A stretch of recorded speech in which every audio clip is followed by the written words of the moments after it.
Welcome to The Business on Radio Verulam, the voice of your local business community.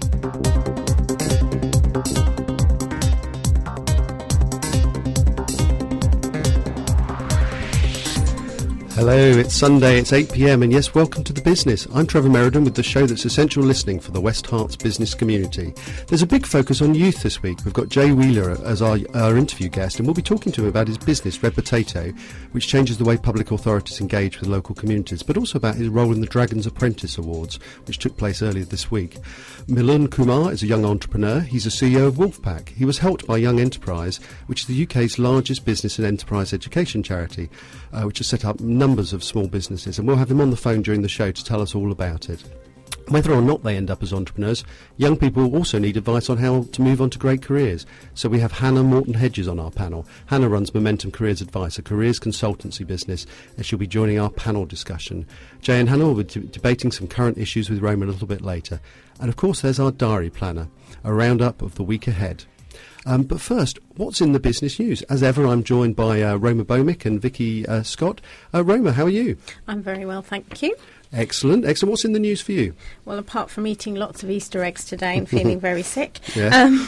It's interesting that yet again St Albans is famous. I don't know if any of you have seen the TV advert that's been airing for the last week or so for a large insurance company which was filming a few weeks ago. I must admit I had heard about it and was keen to get involved, but kind of missed it. We were out busy. But they were apparently offering free tea and biscuits, and it was all very busy. So apparently tripping over my words today. There was a real buzz in St Peter Street. Not so sure about their description of us as a quiet, shyer town, though, at the beginning of the advert. I don't know if you've seen it. But allegedly the timing of the filming was perfect. The managing director of More Than Insurance, which is the company they were filming for, Janet Connor, said, "We really enjoyed filming our new adverts in St Albans. It was quite a parade, and I'm sure those who turned up had a lot of fun." Did any of you go? I didn't. I've seen the ad, and I didn't recognise this description of a quiet, shy place. But I did go. Oh, it's St Albans, yes. and then enjoy it. And then I saw it 3 more times that evening. Actually, so they obviously got a bit of a blitz. They're playing it a lot. Yes, so, absolutely. Yeah, so absolutely. there you go. There's also a Radio 4 sort of reporter that lives in a little village not far from here, who keeps reporting from various pubs in and around St Albans as well. So it's starting to really get on the map of all media, apart Maybe from we just could Radio do that. Verulam's The Business. We could move between pubs, couldn't we? Oh, what a great idea. Chocolate and drink. Good combo. The business on the move. Yeah. Right, Vicky, what's in the news for you? Well, I've been looking at sort of community things and retail and all of that sort of stuff. And, you know, even in this very, very difficult work environment, I've been working with some great businesses this week who are both launching sort of either completely new products or looking at sort of completely new audiences and look at ways at attracting customers. And it really reminded me that you have to make your own luck and that success is your own responsibility. And on that note, I've been really impressed to hear about 2 sort of customer/community initiatives that are really brilliant, that are going on in Hertford, actually, but are the sorts of things that I think would be really, really good in and around St Albans, Harpenden, etc. And one is the Discover Hertford's Independent Retailers on an Easter egg hunt, obviously very topical for Easter. But families are being encouraged to go into the local independent shops to find Easter eggs and, of course, therefore discover the hidden delights that these independent shops have to offer. Quite often it's just getting people over the threshold that really, you know, and into these lovely shops that will really help business. There's 21 businesses in Hertford Town Centre that have signed up for the event, and it's all part of that whole national campaign to raise the profile of independent retailers. I think it's a fantastic idea. It's the sort of thing that all sorts of villages and towns could do. This particular event in Hertford takes place between March the 23rd, obviously a week or so ago, and it goes on until April the 14th. Lots of local families can find out exactly what their town has to discover. And they are in Hertford also doing a Keep Trade Local campaign where all of these local shops have got Keep Trade Local stickers to display. I think both are really, really good initiatives involving the community, involving customers, and really, you know, driving customers into those retail environments that are having so much difficulty at the moment. Talking of keeping trade local, I came across a completely opposite situation this week, which I was absolutely fascinating. A man knocked on my door earlier this week, and he asked me if I needed any fish, and I thought I was in some sort of Monty Python sketch to start with. And I said no, but I just thought this is interesting. I asked for a flyer for his business, and it was Paul's Fisheries, it turned out, which was up in Tyne and Wear. And he had been down from 3 a.m. that morning, and he told me that his business came down every 12 weeks to St Albans to knock on doors and pick up orders for delivery. I think the question in my mind was, I was so inspired to see someone so far from home trying to do business. I wanted to ask our West Herts listeners, Radio Verulam listeners, many of them running business in professional services, how willing would they be to go and do business up in Tyne and Wear? I think maybe that we want to actually hear from them on Twitter or at RV the Business. I mean, it was interesting, really, isn't it, that we talk about keep trade local, but these were guys who had actually gone out and would actually been down from Tyne and Wear and do sort of national tours in order to sort of actually get some of the business in. I thought that was interesting. I mean, it's fantastic, isn't it? It shows that hard work can pay off. You know, bringing fish down from the coastal areas up north down right into one of the places that's sort of pretty well landlocked, and and doing it on a regular basis and providing us with great fish. I think it's a fantastic initiative. Actually, fish is coming up. Good Friday fish and all that. So that's gone. Love. That's gone. Oh yeah, sorry. Yeah, but of course, Easter time. Easter eggs today. Absolutely. How could you forget? Yes. How could I? Yes. Right. Next, we've got our studio. Our first interview guest in just straight after these messages. For alternative views, news, and interviews, join Aisling Kay on Alternative Saturday from 4 to 6 p.m. on 92.6 FM, Radio Verulam. Radio Verulam Community Partners. Bracknell Street Baptist Church has a welcoming, friendly atmosphere and can be found in the city centre. Regular Sunday services are held at 10:30 a.m. and 6:30 p.m. There are also weekday social meetings, special events and concerts. Our busy, relaxed coffee shop deserves a visit and is open 10 till 2 Monday to Saturday. Our website, www.dsbc.org.uk, has details of our regular programme and future events, plus the opportunity to download our monthly magazine. We also have a Facebook page where you can catch up on our latest news and chat. For more on Radio Verulam Community Partners, go to radioverulam.com/community partners. You're listening to The Business on Radio Verulam. We're the voice of the local business community on 92.6 FM and on radioverulam.com. Yes, welcome back to The Business, and now we've got our interview slot. Vicky. Right, well, I'm really delighted to introduce Jay Wheeler of Red Potato. It's one of those companies where it's not necessarily, doesn't say what it does on the tin, but I have read, Jay, from your website that the reason you're called Red Potatoes is because keen gardeners know that red potatoes stand out from the crowd on a vegetable stall. It's a potato that's versatile, down to earth and flexible. So are you all those things, Ray? Jay, sorry. Well, thanks for that, Vicky. I wish I could espouse all those values. Yes, certainly the company espouses those values and we believe in those things. It helps differentiate us, to use the jargon. It helps make us different in what can be sometimes quite a crowded market. Because what we do is market research, which can be a bit dry, but we try and make it more exciting. Well, you certainly have got a great name for something that's more exciting. So you just said it's market research. Tell us a little bit more about exactly what Red Potato does. Sure. If I give an example, we helped the local job centre and the housing trust demonstrate the value of their work. And the way we did that was we produced a short animation as an example of the impact they had for local people. That's an example. We do animations, we do surveys. So when you say animation, you actually produced a video or a film or a cartoon, and where did you show that? Yes, we showed it to the local authority and we promote it more widely using YouTube and the different media you have available now.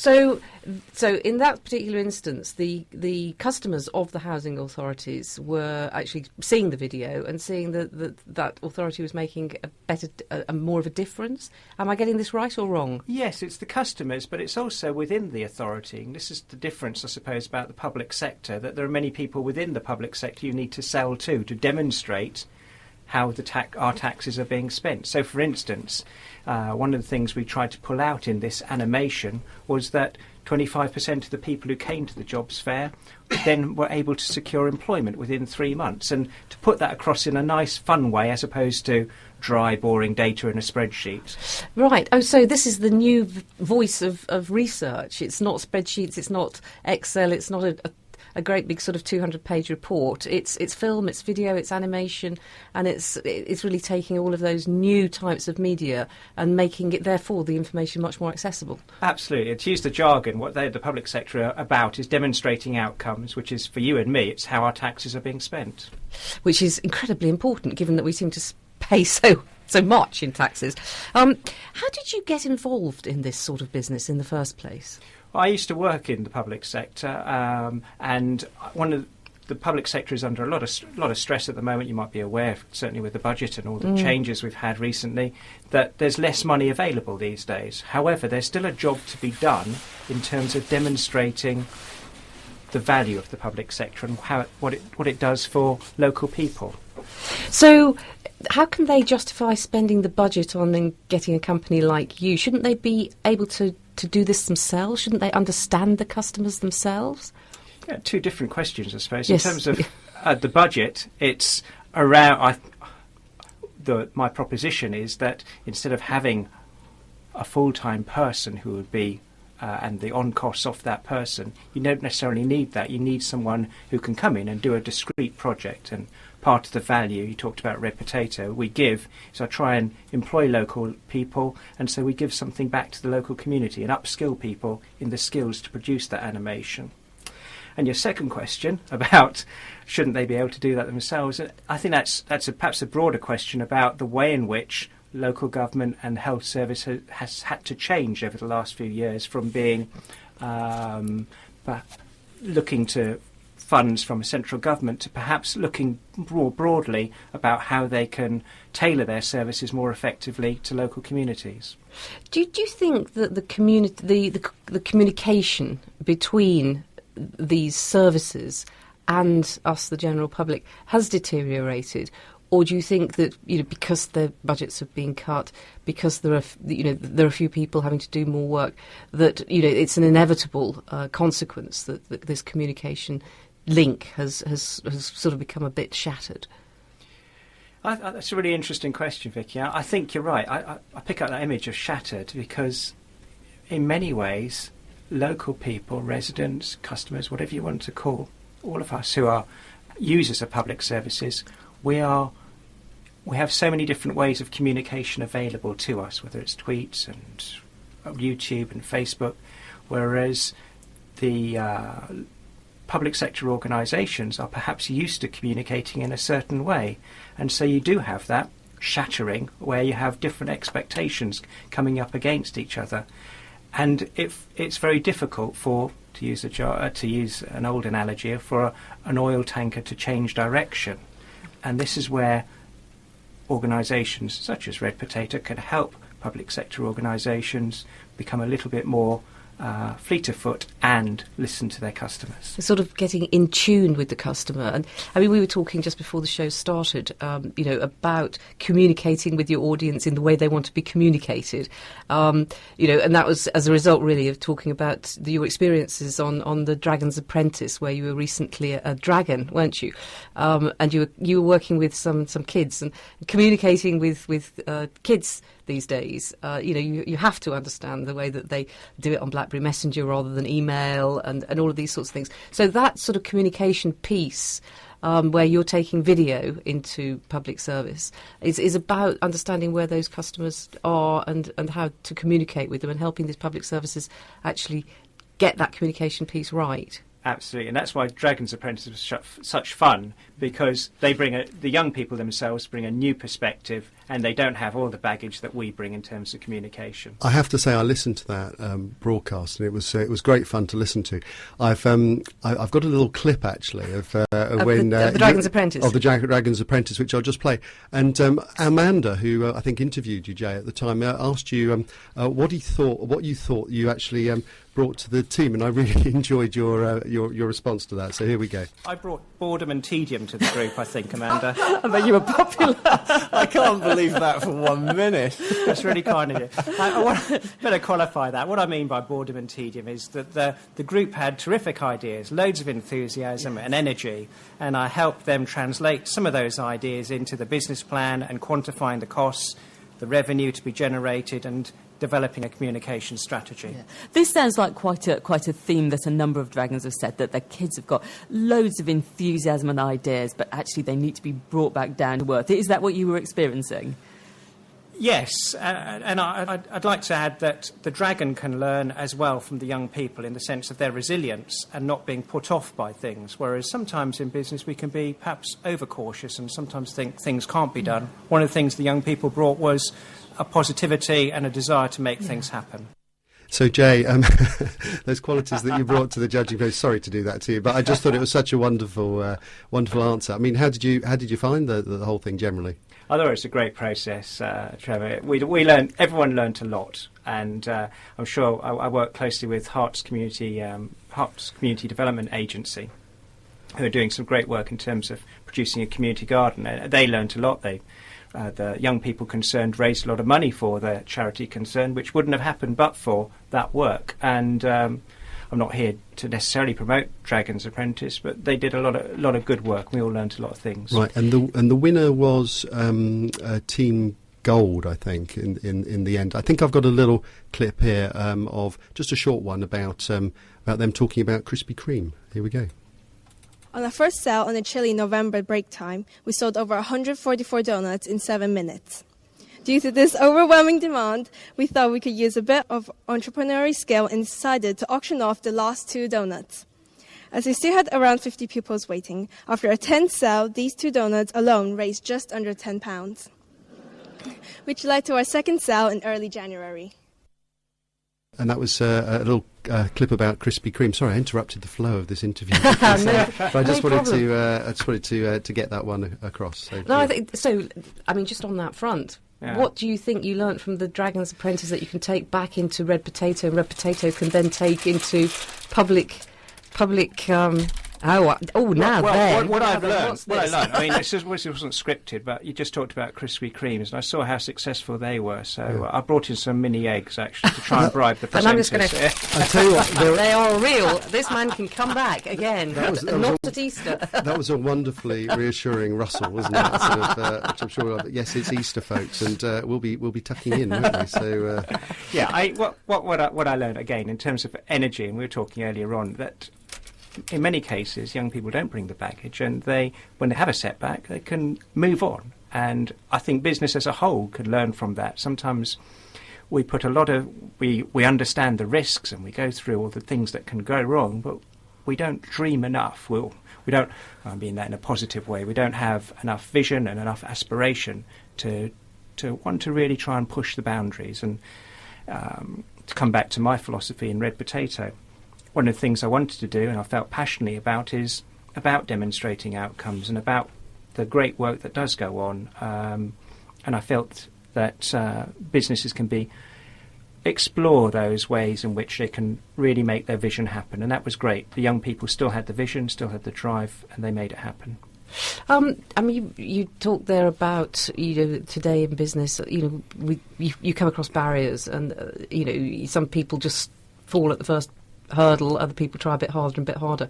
But one of the barriers that a lot of companies find is ever working within the public sector, trying to get through those tender processes, trying to find the right person to talk to and persevering. Have you got any tips that you could give companies trying to work within the public sector or work with these sorts of organisations Is it as difficult a nut to crack as many people say it is? I think it is difficult. Before setting up Red Potato, I've worked for larger organisations who sell to the public sector, and it is difficult because in addition to demonstrating value for money, understanding the standard things about understanding the business problem and addressing that problem effectively, the public sector is also looking for that extra bit that you can contribute. And this is where I think both large organisations and small organisations can help differentiate themselves by giving something back to the local community, because the customers for the public sector are the local community. So if you're trying to sell to the public sector, you must be able to demonstrate, as well as value for money, what you're going to do in terms of improving things in the wider context. And that's part of the difference. I think understanding business value, but understanding also social impact. So it's interesting, because actually this is a topic that keeps coming up on this programme, isn't it? This concept of sort of like community within the business arena. So it's not just about a relationship, between two companies or, private sector and public sector, but it's also about a much more holistic approach to how many more people can be involved, how much more difference you can make, the power of working as a team rather than just in isolation, all of those things. It's a sort of something that keeps coming back, and it's very interesting to hear that our public sector people are expecting that from the tender process as well, because it's actually good to hear that you've got to put something else in the mix.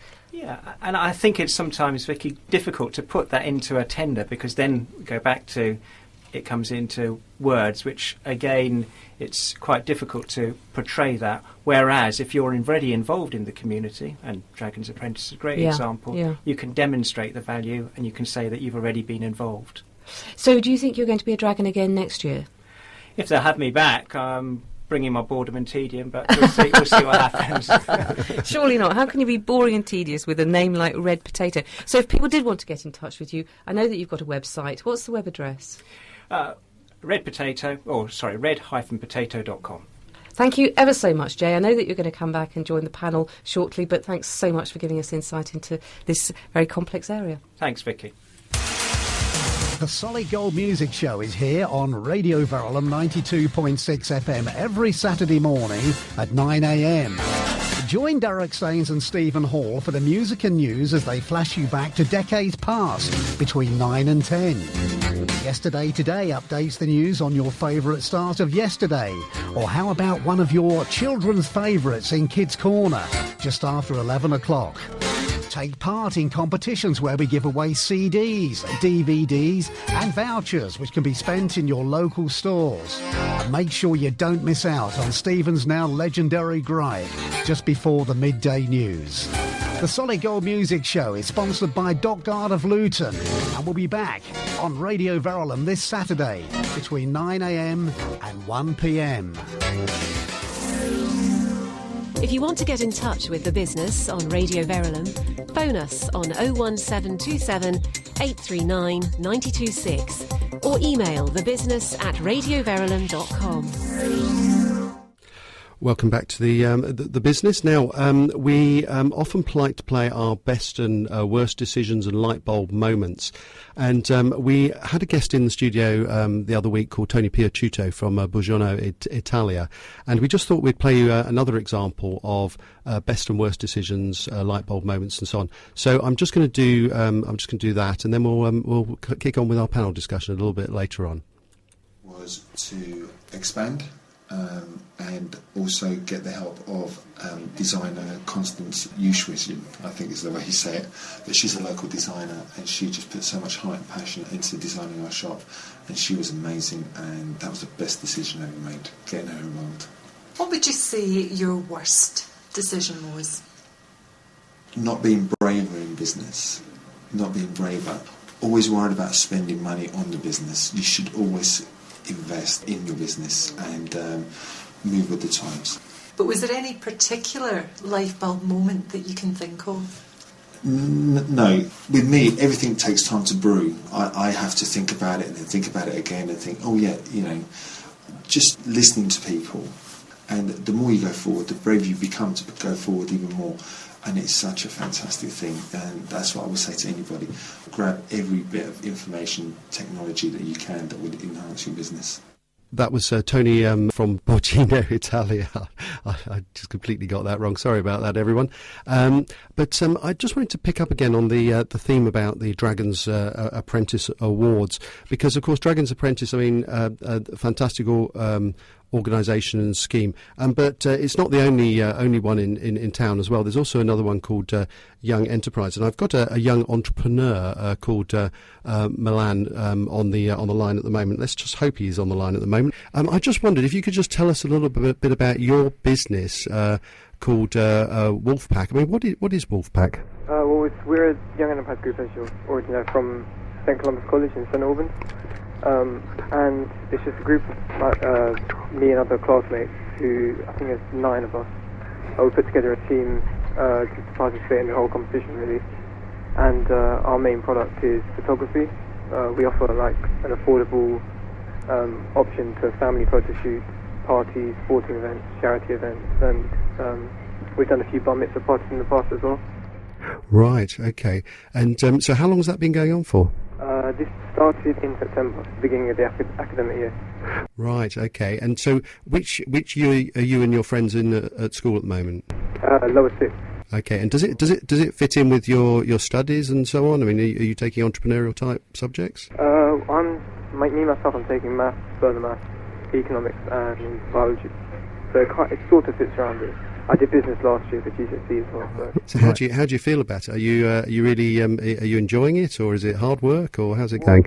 In our school, we have the Dragons Apprentice alongside our Young Enterprise. So the ones in our team haven't chosen that. It's one or the other for us, really.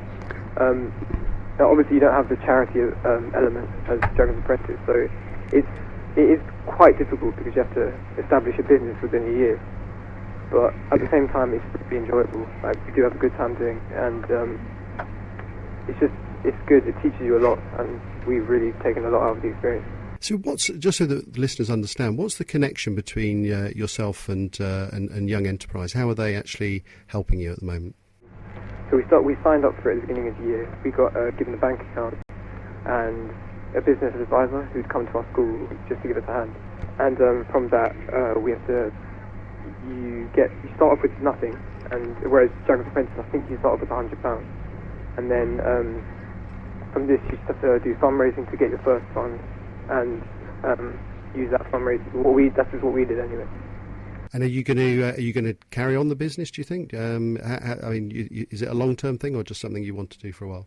It could be, but we're not too sure at the moment because we do have our final year available next year. Quite difficult to juggle around that, but possibly we're not sure yet. Okay, well, it's been great to have you on. Thanks for coming on, and good luck with everything. Thank you very much. Join Simon Carver on Fridays from 6:30 p.m. for The Film Guide. We look at the UK cinema box office top 10, a selection of the new cinema releases and the best of the week's films on free-to-air TV. That's Fridays from 6:30 p.m. on West Hart's Drive Time with Danny Smith, exclusively on Radio Verulam 92.6 FM. Hi, I'm Kathy Weston. And I'm Lydia El-Khoury. Join us every Thursday evening on The Parent Show for expert interviews, local information about caring for children in West Harts, and a What's On guide you just can't afford to miss. We're here every Thursday between 8 and 9 p.m. on Radio Verulam 92.6 FM. Don't forget to tune in! You're listening to The Business on Radio Verulam. We're the voice of the local business community on 92.6 FM and on radioverulam.com. Welcome back to the business. Now we're into our heated debate, our panel part of. You just love saying. I just love saying that. Yes, I am Mrs. Merton in another life, and Roma, reliable Roma, is back in the studio. So. I'm back in the studio. Do you know why I was involved with Young Enterprise as well? Well, no. Tell me about it. Well, I was a business advisor for the first year, 3 years ago, and then I was a regional judge for 2 years up until last year. Right. Okay. So I know it very well. You have your fingers in many pies. So they say. So they say. Okay, on with the debate. Yeah. Okay, so as you know, every week we debate the big business issues, and this week we're welcoming back Jay Wheeler from Red Potato, and we're also joined by Hannah Morton-Hedges from Momentum Careers Advice. So welcome to you both. Thank you. Hi, Roma. Hi there. Now, maybe Hannah, since you've just joined us, you could tell us a little bit about your business. Okay, it's called Momentum Careers Advice. Essentially, it's an independent careers advice and guidance service. So I guess where the majority of careers advisors would perhaps be attached to a school or some organisation, I'm not. So I work predominantly with individual clients, really, who are having career issues. Right, okay. So when you say you work with individual clients, someone like me, for example, I suddenly think, don't know where I'm going with my career, maybe I should think about a change, but don't know where to start. I'd come and talk to you, would I? Absolutely. So lots of career changes, perhaps people who've been affected by redundancy, but not always. But I do work with the whole age spectrum, so really starting off with school children who perhaps need extra support with university applications or just general career choice, right through to the graduate market and then up to career changers and experienced professionals. Oh, excellent. Well, I believe we're going to have you on the show to talk about your business in more detail at a future date, which is brilliant. So thank you for that little snippet. You're welcome. A little taste of things to come. Okay, so on to our first story. I just can't go on tonight without talking about the budget. I know it was a couple of weeks ago now, but it's interesting to think about the way in which George Osborne feels that he's been helping small business. As you're all aware by now, he introduced a £2,000 employment allowance, which allows a third of all employers paying to... Honestly, I'm not doing well with my words tonight, am I? Don't worry, just keep going. I haven't put my teeth in for the debate. So it means that a third of employers will be paying what he calls no jobs tax at all. It means a total of roughly 450,000 small businesses will be exempt from national insurance. He introduced an employment allowance which allows the first 2,000 of employers' national insurance contributions to be exempt. It will cost almost £6 billion over 5 years, we're told, and means that, as I say, a third of the country's employers won't be hit. The idea is to encourage small businesses to take the step and recruit rather than panicking about how they get the extra help. Bearing in mind recruitment's a field of yours, Hannah, what do you think? Or recruitment, rather, careers advice is a field. No, it is a common confusion that people have with the job I do. Careers. I'm not a recruitment consultant, but yeah, absolutely, it's a similar area. I get that. Well, from my experience as a small business owner, it's lovely to see that some support is being given, but I feel it would be better placed elsewhere, shall we say. So, for example, we hear figures all the time about how many start-up businesses are failing, aren't surviving past the first 3 years. And I know when I started my business about 18 months ago, I relied heavily on support through, for example, Business Link and organisations like that, which has now seen almost a total cutback in resources, barely exists at all anymore. And I just think, actually, if the government were going to help small businesses, it would be a really good idea to put some of the money into the beginning of the process and bring back some of that support so that people could be educated about how to start up their businesses effectively. It is, and then grow them, basically. Yeah. Well, of course, Business Link has totally disappeared. The face-to-face provisions disappeared. Yeah. And ironically, that was a provision that I was working with for 4 years. And I know the feedback from companies was very much around how useful it was. Yeah, well, absolutely. From my own personal experiences, I attended a few of the workshops that they used to run, and it was absolutely invaluable to me. And as a careers advisor now, I do sometimes see clients who are considering the leap into self-employment. And actually, there's a real gap in provision there because I don't know how to advise them anymore. It used to be very simple to say, get onto Business Link and they can provide you with this support, that support. It's not so easy now. It's a matter of, get onto Google and see if anything comes up. There, yeah. Exactly. And I do think it's a shame because I don't think we're a particularly entrepreneurial nation. I don't think we do a lot to really nurture that spirit. And it's a shame. Jay? Yeah, I was agreeing with Hannah until she said about an entrepreneurial nation. I was about to say, nation of shopkeepers, aren't we? But also, Roma, correct me if I'm wrong, doesn't this allowance come in April 2014? So you've got another 12 months. There is a delay to it, as there is often no cause with for these panic, things. so. No, well, there's no cause for excitement. Yes. One could argue. Yes. Yeah, there is a delay to it coming in, which is an issue in itself, isn't it? And anything could change between now and then. That's the argument. Absolutely. So as a business owner, you're planning your business and you're planning your sales and you're putting your targets in place. So you might be thinking how this allowance could affect your profit and loss, your P&L in 12 months' time. But it would be nice to see a bit more of an agile government, if you like, or an agile public sector so that these things could be introduced quicker. Now, there's probably loads of reasons why it can't be done, but that would be my take. But the other thing I was going to say is that allowance in itself, again, like Hannah said, isn't really sufficient. I mean, you were talking earlier on about apprenticeships, and as a business owner, I would also be thinking about the value of apprenticeships and also the kind of offers that local colleges and other organisations are offering on apprenticeships to try and promote that as a way to almost try before you buy in terms of employment. We seem to have a real lack of joined up solutions, don't we? I mean, one of the things that we've become very conscious of on the business is that, particularly our panel discussion, it's been commented that we're an ideal vehicle for bringing all these organisations in to help them link with business and vice versa. But you do sometimes find yourself arguing, well, actually, shouldn't that just happen anyway? Why should there be an independent organisation, body, whatever you want to refer to us as, that has to make it happen? Don't know what you guys think about joined up solutions, how we can make it more effective so that businesses can access the right kind of help, recruit the right kind of people.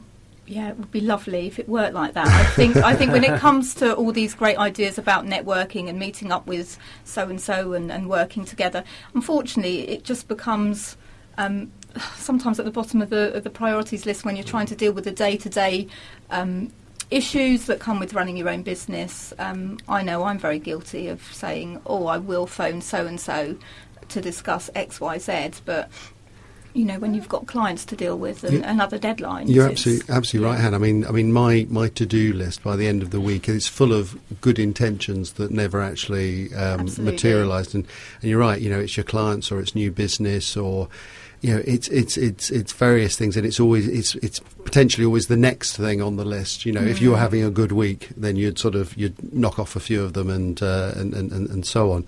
But I often wonder though about when you introduce new rules, if a government introduced new rules. On the one hand, if it's beneficial for a business, that's good. But if it just makes life more complex, even a good rule for business, and actually if it becomes complex, it takes away all the sort of goodness. I mean, I wonder whether businesses actually want rules that always benefit them, or they just want simple rules. That's something. I'm going to throw that little grenade into the pot there. So, it's simplicity. Do you both crave simplicity? Yes. I'm not going to say I'd love more complex. Yeah, I suppose that's absolutely true. Actually, I mean, how many people said that we want more red tape? That's never going to. But I think it's interesting that yet again we're talking about a scheme that's being promoted. Actually, as you rightly say, Trevor, do we need more schemes or do we need practical signposting? So as you said, Jay, we've got apprenticeship schemes, but do businesses know how to access them? Do they even understand what they're about? There's still a lot of confusion about what an apprenticeship scheme is. Yeah. A lot of people associate them with the old days where you YTS, isn't it? Exactly. And obviously that didn't have a great image attached to it. No. I think especially for micro and small businesses, with regard to apprenticeships, I think there's more that could be done in terms of the offer there and how they market it to the likes of Hannah and myself, where it's only perhaps only a few number of employees already, whereas apprenticeships seems to be marketed at slightly larger organisations who have perhaps a dedicated HR person who can take some of these initiatives forward. Whereas if you're the owner manager, you can only pick up a certain amount of the knowledge. The offer needs to be finessed, I think. I will say, I mean, I've been working closely with apprenticeship type schemes for, well, the 10, 11 years that I've been a careers advisor. And there has been progress there over the last 3 or 4 years. It was probably about 8 years ago that the government started talking about apprenticeships again and really bigging up this idea. And I was working at a college at the time as a careers advisor, and I would get absolutely inundated with young people saying, I've heard about apprenticeships, and all the speak was going on, but there were actually none there. And it was a really frustrating situation as an advisor to say, yeah, it's really great you're interested, but we don't actually have any employers on board with it yet. And it has changed. I would say the last 3 years, there are a lot more employer-led apprenticeships about. But I'm just not convinced that the government is offering enough incentives to the employers to be involved with the whole thing. Yeah. So what do you think they could do to encourage that? Well, I wonder whether one of the incentives doesn't always have to be money. Yeah. So, for instance, I would like to take on an apprentice, but I don't have sufficient work to have someone for 30 hours a week. Yeah. But I do have sufficient work to have someone for 1 day or 2 days a week. So why couldn't I share that person with another company? And why can't that be made easier for SMEs to do that? That's a very good point. So linking businesses together in non-competitive environments, of course. Yeah. Right, well, we're going to we're coming back to our second question straight after this. Radio Verulam Community Partners. The St Albans District Talking newspaper is a local charity which offers a free news service to people who are visually impaired. News is taken from the Hearts Advertiser and is read and recorded onto cassette tapes and memory sticks, which are sent out each week. If you know someone who is visually impaired who might be interested, please ring Linda Randall on 01582 832275 for more information. For more on Radio Verulam Community Partners, go to radioverulam.com/community partners. You're listening to The Business on Radio Verulam. We're the voice of the local business community on 92.6 FM and on radioverulam.com. Okay, well, we're on to our second story. I cannot believe how quickly the time always goes when we do this little section of the show. Right, so straight on. It would seem that the administrators for Blockbuster have found a buyer, we heard last week. DVD and games rental chain Blockbuster has been sold to restructuring specialists Gordon Brothers Europe. Its administrators have said, start it again. The move raises the likelihood that 2,000 jobs and 264 stores will be saved. So great news that they may have found a buyer for the chain, and this might help save some jobs. But as we know, it's not the first of the high street giants to go under. And there seems to be a bit of a death in the high street of the larger businesses. And interestingly, I was in a meeting the other day, totally unrelated to broadcasting and the radio show, but very much related to the future of British business. And one of the pieces of research that's just come out is that, interestingly, certain types of independent small shops and businesses are not just surviving but thriving in this economic climate. And you have to ask yourself why. Everyone's asking what's the secret to success. Now, interestingly, on the show previously and up and coming in the future, we've got a number of very successful small independent businesses who really are bucking the trend. There's also talk of the fact that we may well see the death of the retail parks, again, because the majority of the large businesses on those retail parks are the sort of companies where you can buy online, and that's where customers are going. So some very, very interesting stuff coming out into the open, as it were. What do you think, Jay? What are your thoughts? on the independent retailer, I think that's really interesting, and I wonder whether it's down to the relationship and the personal service that the independent retailer can provide. Because isn't there something around differentiating what you do? Yeah. And online retailers are very good at doing certain things, but if you've got a local person who understands his or her product and understands what you want, Rome, or what I want, and has that knowledge, we read in the papers about how Google and Facebook have got all this information about our habits, but actually it goes back to your local independent retailer. Ideally, if he or she is close to the customer, understands you, and perhaps has seen you in the local community, understands and might ask you about what's happening with your family, or just pleasantries which help build a relationship and help differentiate that retailer versus perhaps something which is more anonymous online. Yeah, Hannah? Agree. Yeah. I think that for retail establishments of whatever size to be effective, they need to seriously improve the customer experience. I mean, we all know that online stores can do it cheaper. That's pretty much a given. So it makes sense. What do they have to do to encourage us to go to them? And I do think that's why the smaller independent stores have got it right. And it's good to hear that they're thriving. It really is. Because I struggle to think about the last time I received good customer service in a shop. Actually, I do remember, and it was a small independent retailer. And, it was I can remember talking about it all day. It was that rare a thing to happen.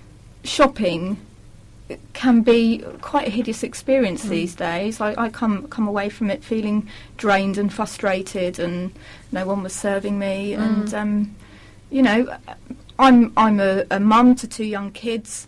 I shop online. Why wouldn't I? Really, for convenience. Yeah, and I hate that I'm should be supporting small businesses more. Blah blah blah. But until I can really guarantee that I'm going to get something more from it, I'll probably stick to my online shopping. Yeah, so maybe what we're looking at is a whole change in consumer behaviour, as we've said, and I don't know, maybe people are much happier about shopping with the independents.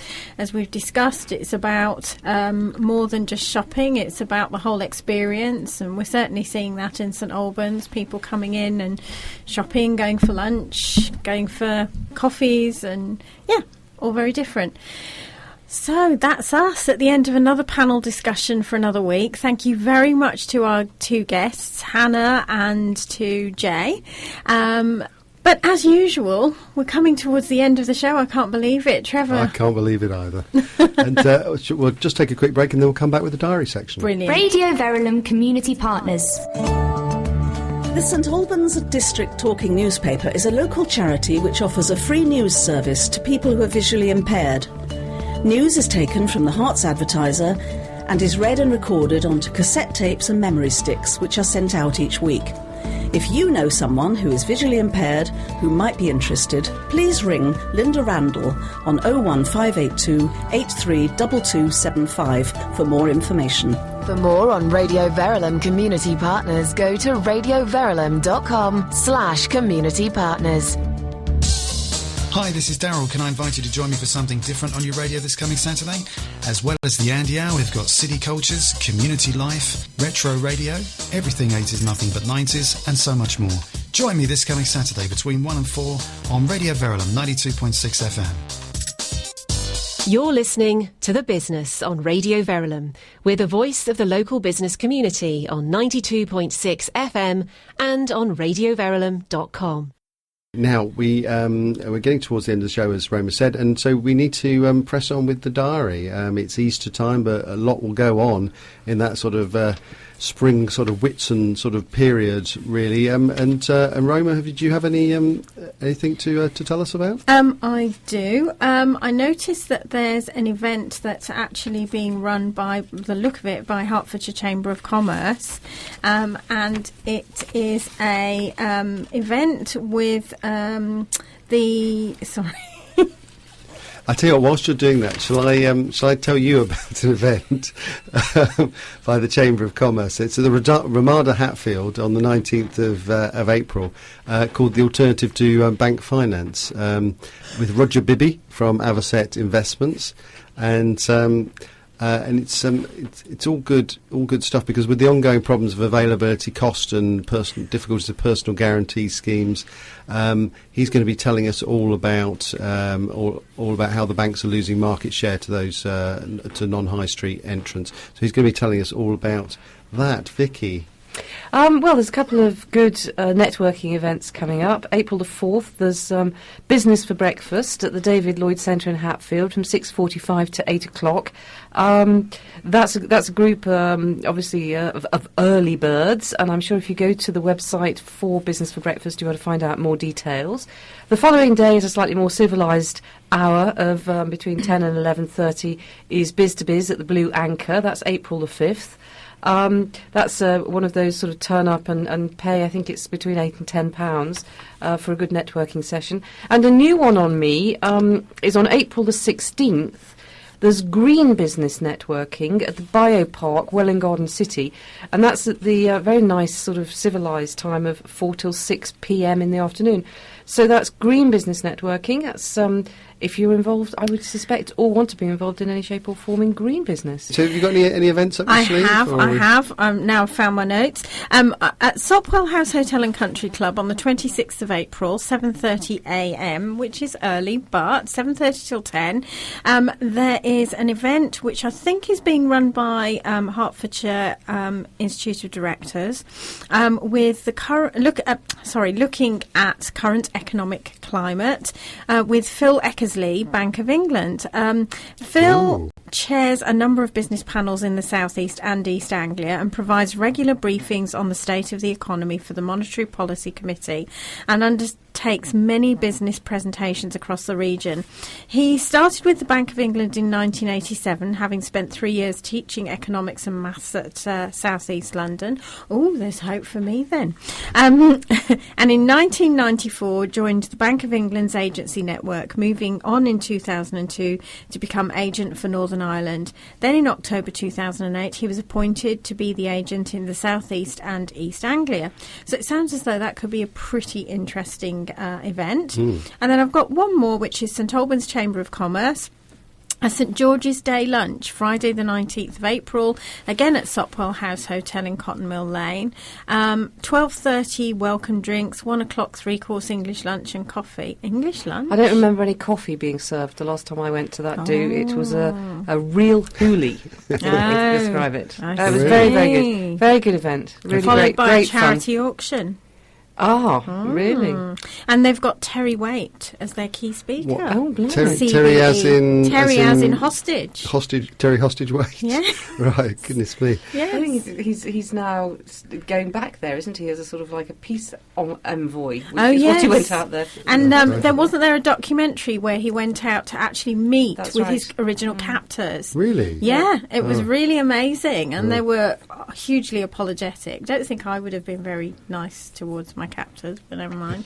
Right. But then he's a very forgiving person, I understand. Don't worry, Roma. We'll soon release you from the studio in a few minutes' time.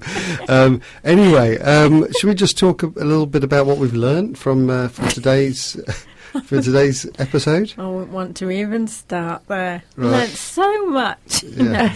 I think for me, actually, the thing that's been most fascinating was that research around how independents are really bucking the trend, especially because we've covered it as a story before, and to hear even more news coming out to say that there's a lot now proving that potentially we are going to see more of the big boys disappear from the high street, but actually we need to be encouraging more of the smaller independents into the high street. What will be interesting is whether or not we genuinely do see some of the bigger players in the retail parks close down and the retail parks become a thing of the past, which could be a bit scary. It's interesting, isn't it? Because it just sort of goes back to that concept that everything's cyclical.